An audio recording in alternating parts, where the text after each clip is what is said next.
another episode of You First. That's right. It's all about you, and you. I am your host, Shawanna Kennedy. You guys, y'all know I'm always excited to have this time with you. It is all things self-care, mental well-being, personal development, and empowerment. I am excited as always because this is that safe space that we get to make it all about you. So if you ever want a place to say, well, they talking about me, this is that place. And today I have a young lady. I have a doctor in the house. This young lady, she's a powerhouse as it relates to healing, as it relates to your spiritual awakeness. And what does that look like for even you as a leader? The things that could be bottled up on the inside, that trauma, the things that you ignore, or you were like wondering, why is it there? Or didn't even realize that it was there. We have a young lady that is going to break it all down for us.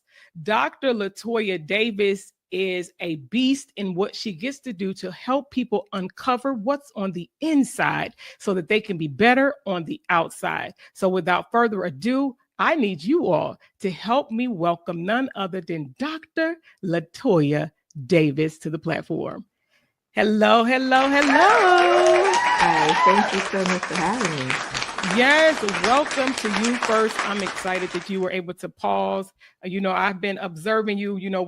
We're part of, hey, Shay Cannon, we're part of another mastermind together, and looking at your resume and the things that you've been able to do and the lives that you've been able to change, I was like, I have got to get her in this space to help us on this side.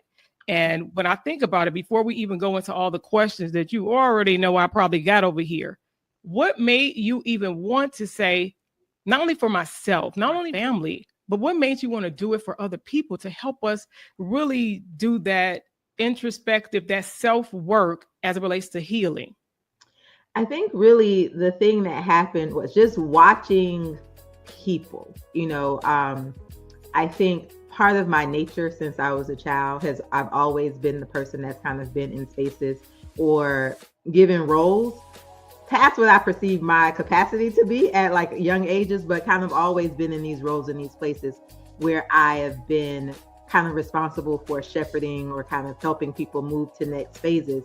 And I think once I got into my adult life and it's like, okay, what are you good at? Like, what are you naturally good at? I think that's where we should always start. And I recognize that my natural talent, right, dealt with being able to help people shift and make transitions. But then this work particularly came about because I was in spiritual spaces where I kept seeing women getting taken advantage of. Let me change how I said that. I was in spaces, my perception at the time was that where women were getting taken advantage of, and they were. But what was happening really was I realized throughout this, we have been trained to give our power away, which then puts us in the position to be taken advantage of. And so instead of being mad about it, I said, okay, let me try to help people understand how and why they're being taken advantage of. And that's kind of how I started down this trajectory. I love it because you'll be able to even help me because that's deep work that you do. And we're going to even talk about that because look, some of the work you do, I can't even pronounce it. Well, when I think about, because it's been said, some of the things we do, I know when I went down my personal self-discovery journey and then had the big awakening, and it made me then want to carry the torch as it relates to a movement, hence You First show, with Self First. It's saying at some point, it's about us becoming at some point possibly what we needed, because I know that that's something that I definitely had to do for myself, being a teenage mom, later being married, all of the things to where I've been a nurturer my entire adult life. Where did you see even possibly for yourself? Were you saying, what you saw? Did you feel that way, but you understood like this is not right, so I have to maintain my power? What did that look like for you? So I have always shied away from actually being in the front, right? I've never been comfortable, even though it has been my lot. I was not comfortable with it, which also was self-work that I had to do, right? Why was I not comfortable with doing the thing that I was naturally able to do? But it was really for me during the time when I was married And I had made the decision to leave. And it was based on looking at my kids, right?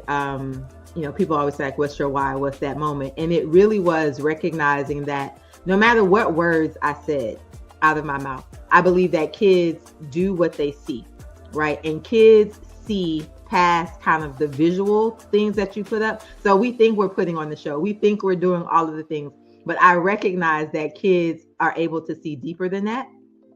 Kids understand subtlety and implicit, nuance within things. And I had to say to myself, I want my kids to live a life where they get to stand fully in their power 24 hours a day, 7 days a week, unapologetically. And the only way that I can expect that of them is if I do that myself, loudly, without, without fear, and that I also create a world where other people can do that as well. Because if I create the container and only my kids feel empowered to do it, then again, society is going to impact them, and they're going to shrink, and they're going to, possibly they're going to revert to what the big norm is. So I have to create a large enough container that is able to support the goals and the desires that I have. And so that's really what has been my driving kind of force and impetus in this. I love it. I love it because we already know, you heard me just say it a little while ago, being, right out of high school, having my first child, she was, outside of Jesus, was my main reason why. And even now, my children, the main reason why I do what it is that I do. Mm-hmm. And so, right, wanting them to be better. And here's the one thing in being able to work with you in capacity offline. I know that you're an introvert though. Yeah. And so you saying live big when you like, but I'm okay over here. I'm okay, like on that inside, right? So I'm trying to help the introverts right up in here real quick. And knowing that you are automatically knew, like you felt that there was a calling and a tug and a pull on your life, not just for yourself, but like you said, for your family, your children. Mm-hmm. What is that like for somebody who has been called to bigger, to louder? Hello, everybody, anybody know me? To louder. What is that like for an introvert though? Yeah, so I am definitely an introvert. And what's really funny is people always say, I never knew you were an introvert, right? So I'm a dancer by training. So I started dancing when I was 2 years old. And so I think a part of that training teaches you to show up, right? It teaches you to perform it. So I learned the ability to be able to turn on. And so I think because of that, people didn't recognize the introvertedness, right? It's like whatever the skill or the task or the thing was, like I'm going to be there fully and present. But then when that thing is done, my battery, like we are at deplete. It is fully like I need to recharge. And so I think one of the beautiful things of where I am now is understanding that, one, there's nothing wrong with not needing to be out in space, and that I don't have to shift and adapt. What I just needed to do was learn skills to be able to manage in spaces that require a lot of energy. Even my job, right? Because I'm an administrator by training. So I do a lot of programmatic things, and I'm hosting events with like hundreds of people. And so it's like people, like things, I put myself consistently in spaces where I have to be present. And so what I've learned was, one, to give myself grace when my battery is low, even in spaces, to say I need to take a moment. I am the queen of finding a bathroom stall. I will be in that bathroom in the middle of an event, even if I am hosting or planning. I will let somebody know, hey, this is where I'm going to be. You can send me a text if you need me, but I will go in there and just reset. My kids know at events for their school, they'll say, Mom, you're tired of peopling. I am. I'm going to go sit in my car. Right? And so I think being upfront with who and how you are is one part of living authentically. Yeah. But then I also had to say that there's a difference, because sometimes I think we use introversion as a scapegoat for not showing up, right? That's and good. There's a difference. Talk about it. So I had to do the work of, like, why don't I want people to see me? Because that's different than being an introvert. Introvert is about how I maintain my energy. right? How I give, how I receive, how I function from an energetic standpoint. But the ability of me to show up on YouTube, right, or to send out the letter, or to, you know, to introduce myself, that's something different. And I had to say, why are you afraid of being seen? And so in doing that work, realize, again, kind of most things stem back to childhood, right? that somewhere in there I had developed this coping mechanism that said it was safer to not be seen. And so I had to do the work of undoing that to allow myself to fully be able to show up in these spaces like this. That is so good, because it makes me want to go another whole nother, when you just said being a child and being safer to not be seen, that can speak to so many areas of trauma. Yes. For children. Yes. And I know that personally. And I guess that's why it actually did. It didn't trigger anything, but it definitely like kind of hit me when you said that, because that is actually partly of what I would say. And it was in hopes that I would be ignored. Right. So then you're not seen, you're not heard on purpose, because it's like, no, I don't want you to see me. I don't want you to hear me. I don't want the things that go with that. And it wow. Because now it makes me want to even think about how many people have really mislabeled themselves with calling themselves an introvert, when it could really be due to that trauma. Yes. And you know, for me, I think at the core of what I do is always about like, let's get to the root of the problem, right? Because I think that oftentimes a lot of things that we're addressing are symptoms, are like offshoots.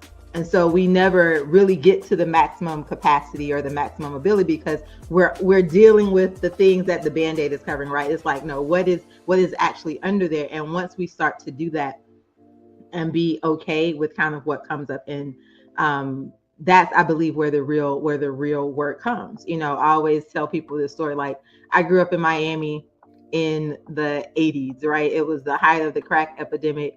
I lived in, and it's funny now because people are like, oh, what part of Miami? You know, Miami Beach. I was like, that's not real, right? It's not real. I lived in Miami, like in Miami. And just the act of getting to school or leaving school, like all of these things creates an environment that in order to survive, you have to take on certain coping mechanisms, right? And it becomes so embedded in who you are, and you don't question it, you don't think about it, you begin to think it's normal.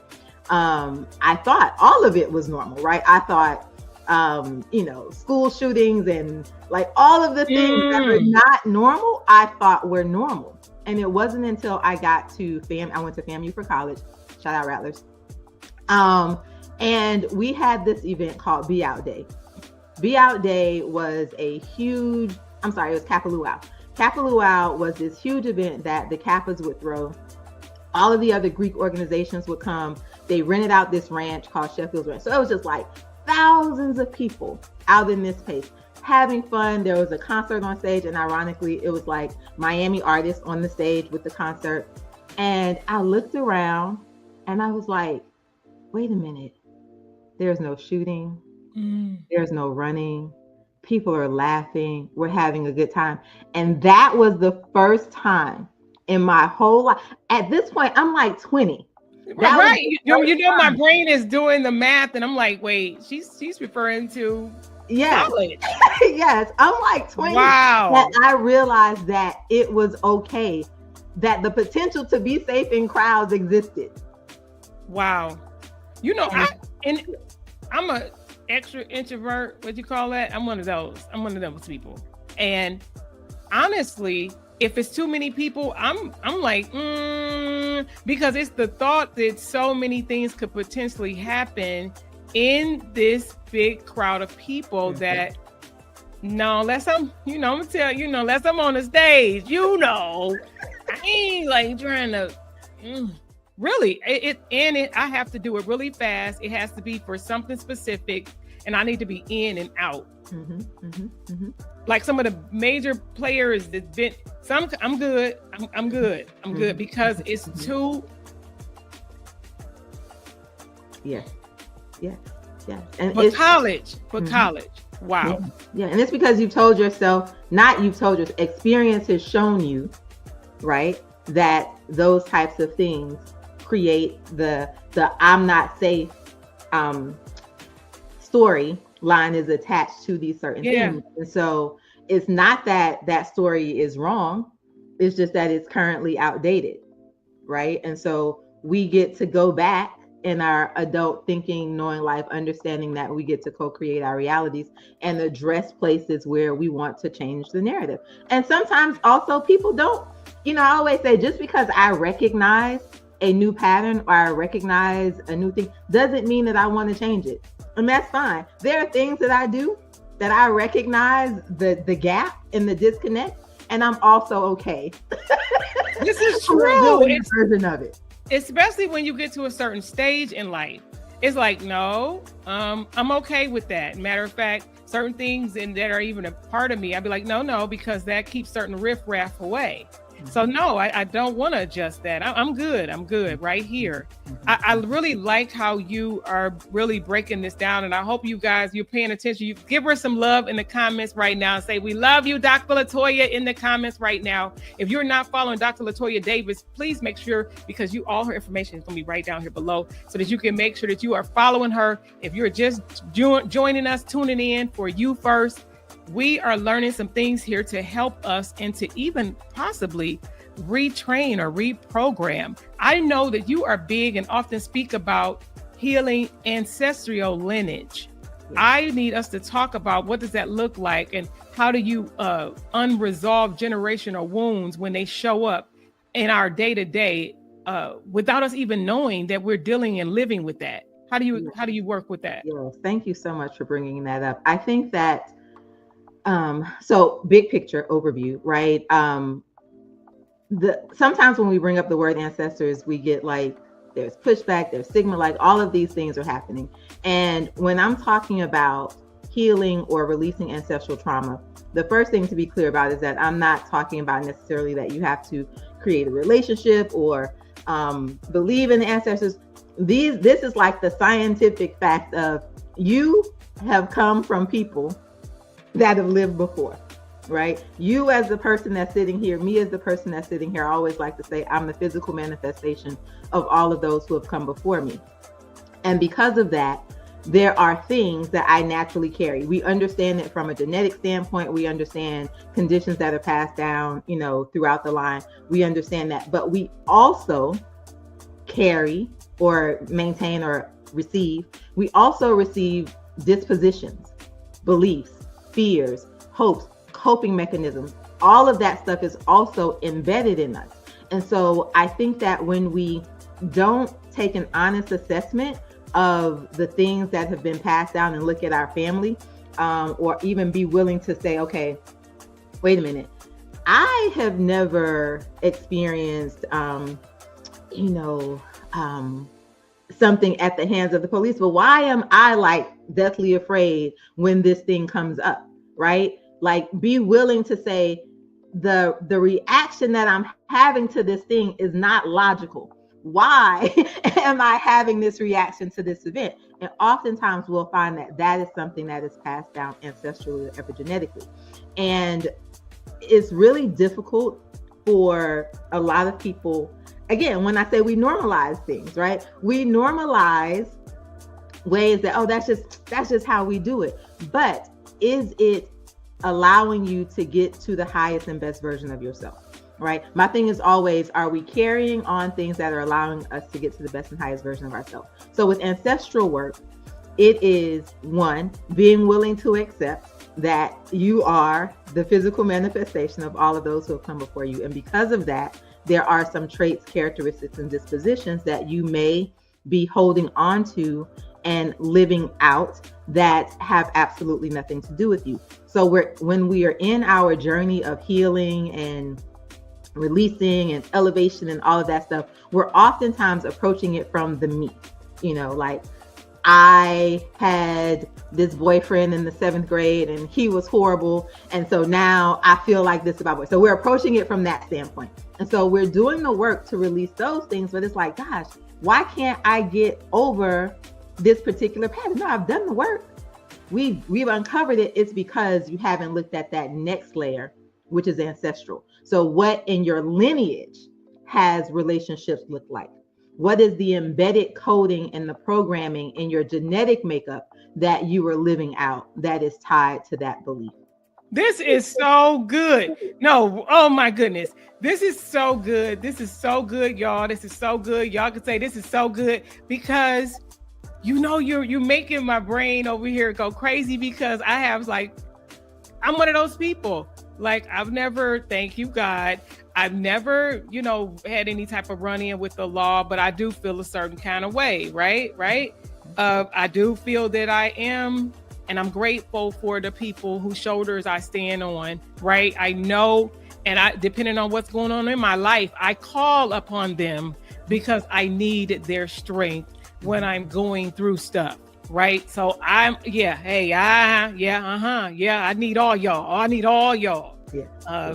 And I'm crazy enough to be like, I think they pretty proud of me, right? Because I think I do a pretty good representation to be in this time, in this dimension of what it is that they went through to say, and she is doing pretty doggone good.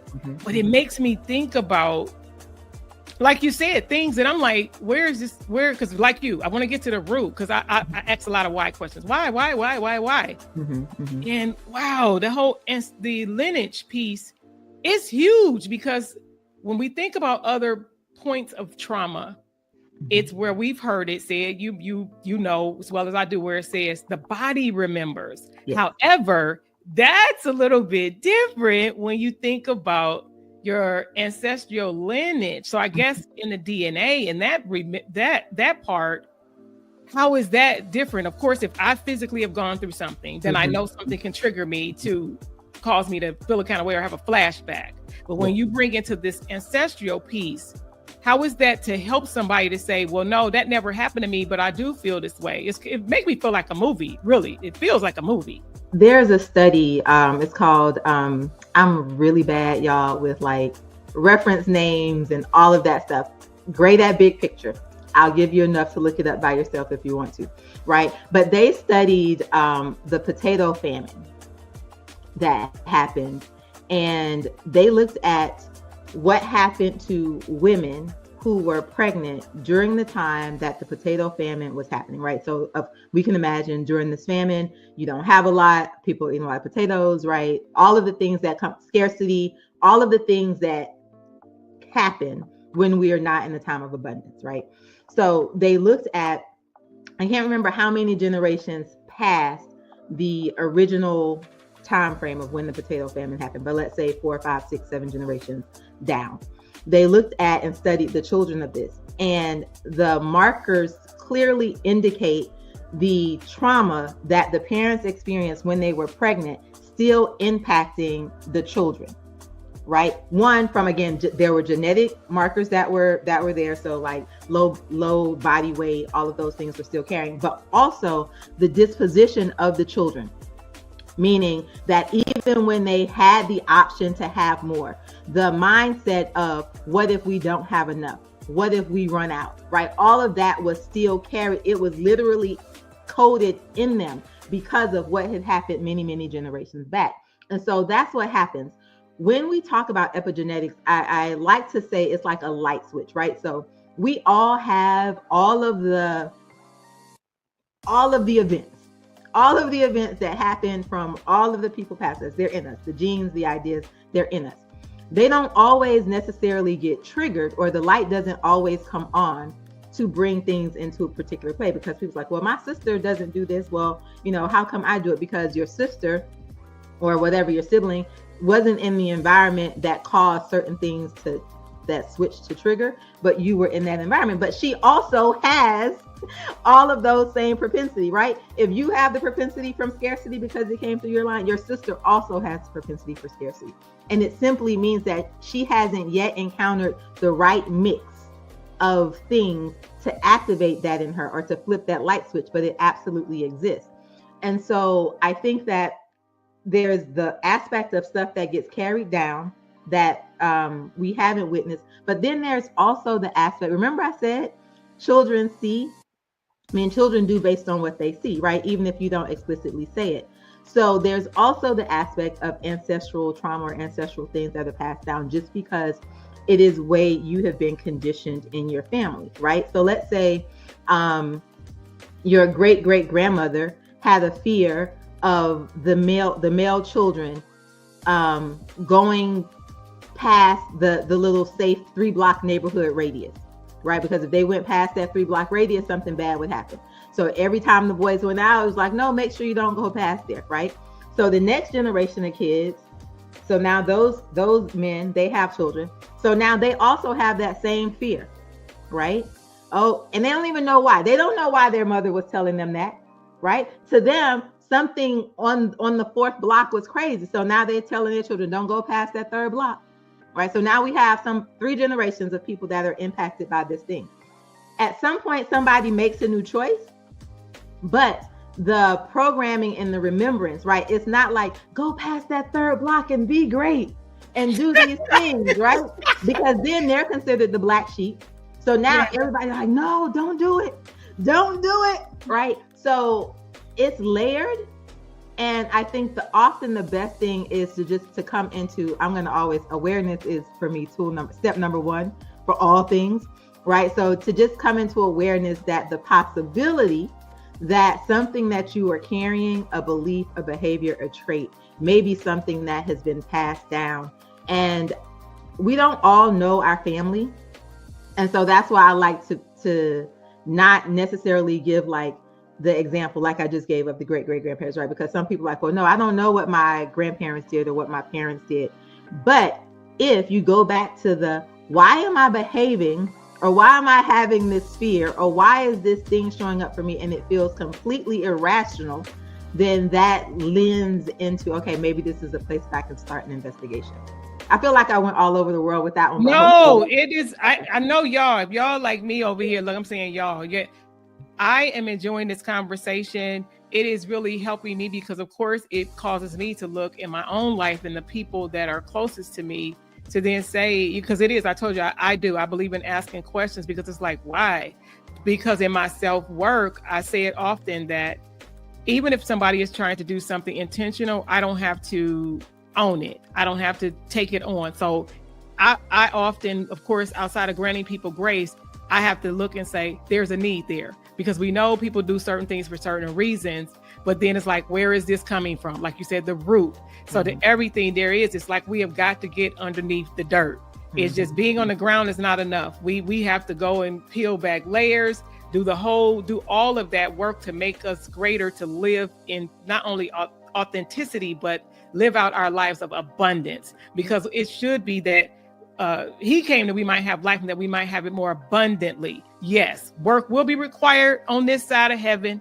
However, we are not all intended to suffer. We do know that everybody won't have things all perfect. None of us will. None of us does. None of us have. But it's how we choose to operate when we're okay to recognize certain things and then course correct, whether it's ancestral, whether it's some of our own decisions, right? Because we know some of us, it's the cause of the things that we are doing, and it's just the consequences of the choices that we have made. I love this conversation. I know y'all feeling her up in here. Dr. Toya Davis is the bomb.com. Y'all already know what is about to happen up in here, because I only actually asked her a couple of my questions, and I have a whole list over here, because you are truly breaking it down, and it's very thorough, because these are the things that we need to be better, right? Don't y'all agree? These are the things that we need to, put ourselves first, because as we get ready to wrap this session up, this segment up, is because it is, I say it often, do something today that your future self will thank you for. And if part of that is you getting with Dr. Toya Davis, you're going to make sure you have all of her information to really look at and get to the root of what that is ancestrally, or even within yourself. Because some things, like I said, we've made those choices. We've made the decision, but it's not too late. If you're looking, you're listening, maybe if this is not for you, but for somebody that you know that really needs this information, you need to tap in. Dr. LaToya, man, you killing it. You killing it. So we definitely got to continue because like I said, I got a few more questions and we ain't even scratched the surface, y'all. So if y'all enjoying this, make sure y'all hit that link, like, subscribe, follow, subscribe, y'all. It don't cost you nothing to click a button and hit a notification bell, right? Right? Show your girl some love. I'm Shawanna Kennedy. Y'all know I love y'all. That's what I'm saying. I ain't even letting her leave up out of this little square, this thing, this rectangle in here because we're about to continue this conversation. So y'all get ready for part 2, part 3, whatever we about to do up in here. But I appreciate you. Thank you, Dr. LaToya Davis, for joining me. Look, for this particular episode of You First, just wave goodbye to the people. Wave goodbye because we got to come back. Bye, y'all. Bye.